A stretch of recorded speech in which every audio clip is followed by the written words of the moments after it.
onamni gaplari borda, biz bolaligimdan gapirardi. Bu hayotda bir tanang do'st va onang do'st. Hech kimni menimcha o'ylayman, erkakka ham, ayolga ham onadagi do'sti bo'lmaydi. Bilasizmi, xotining ham, ering ham bir kun senga sotqinlik yoki xiyonat qilishi mumkin, seni aldashi mumkin, sendan voz kechishi mumkin-da. Lekin ona qanaqa farzandi bo'lmasin, undan hech qachon voz kechmaydi.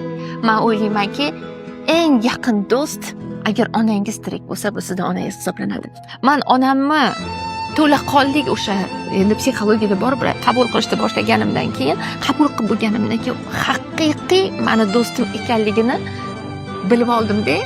Bilasizmi, bu shunaqa zo'r.